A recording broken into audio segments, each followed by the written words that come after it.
अस्सलामु अलैकुम वरहमतुल्लाहि वबरकातुहू। मुझे उम्मीद है कि आप सब दोस्त खैरियत से होंगे और मेरी बहुत सारी दुआएं आप सबके लिए। अल्लाह ताला खैर व आफियत रखे और अल्लाह ताला आपके काम में बरकत दे।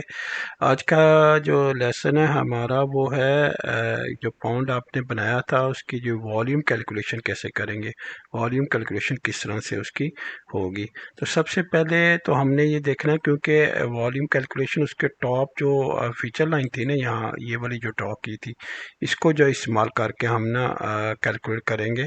और इसको जो सेलेक्ट करेंगे तो add surface to break line, इसको हम ब्रेक लाइन के तौर पे ना कन्वर्ट कर लेंगे। ठीक है, सही है। और इसको ऐड सरफेस भी करेंगे तो यहाँ पे आपके पास है add to surface as a break line, ये क्लिक कर लें। ठीक है, उसके बाद ना इसका एक नया सरफेस बना लें। ठीक है, फर्स्ट करें नॉर्मल जो है नॉर्मल वाटर लाइन कह रहे हैं, normal water line for pond. ठीक है, ठीक है, ये कर लें इसका और ओके कर दें। और इसके बाद आपके पास ये वाली बन गई, जो है इसका नाम आ गया सर्फिस का। डिस्क्रिप्शन देने की अगर ज़रूरत हो आपको तो दे सकते हैं, अगर नहीं देनी तो छोड़ दें।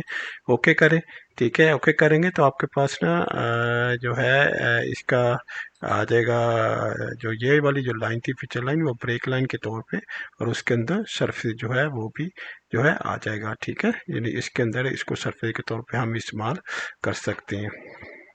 अच्छा, इसमें ना एक और चीज़ जो है मैं आपको बताऊं कि प्रोस्पेक्टर में आएंगे ना, तो जो आपने सरफेस बनाया है उसके अंदर आ जाएं।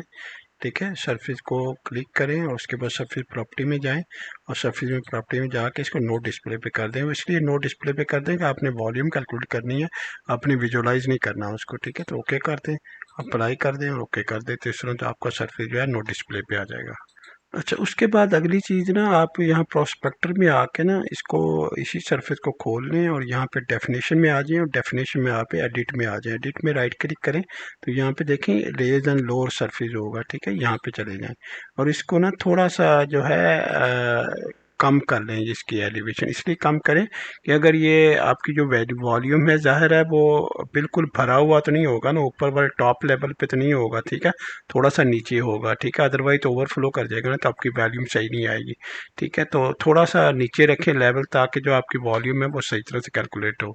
और इस तरह से ना मैं यहाँ पे वैल्यू दे सकता हूँ, इसको दे दूँगा हूँ -1, तो मैं -1 फुट जो ना 1 यूनिट जो है सरफेस आपका नीचे आ जाएगा। ठीक है, यहाँ पे देखें, यहाँ पे भी उसने ऐड कर दिया कितना, ये इसको लोअर कर दिया। क्या रेज भी कर सकते हैं, लोअर भी कर सकते हैं। रेज का क्योंकि यहाँ पे कोई मकसद नहीं है, इसलिए मुझे लोअर ही करना था। ठीक है, लोअर इसलिए करना था कि पानी का लेवल जो है 1 फुट नीचे रहे।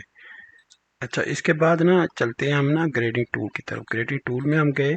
ठीक है, यहाँ पे हमने इसको सिलेक्ट किया। ठीक है, उसके बाद जो है ग्रुप सिलेक्ट किया। ठीक है, यहाँ पे हमारे पास पाउंड का ग्रुप है, इसको सिलेक्ट कर लिया, ओके कर दिया। यहाँ पे पाउंड आ गया। ठीक है, पाउंड आने के बाद आपके पास सरफेस है। सरफेस आपका जो है आपने अभी डिफाइन किया था। ठीक है, ये वाला आपका सरफेस है, इसको आपने सिलेक्ट कर लिया। ठीक है, और फिर उसके बाद आपने जो है ये वाला जो पॉइंट है वॉल्यूम बेस्ड सरफेस, ये भी आपने क्लिक करना है।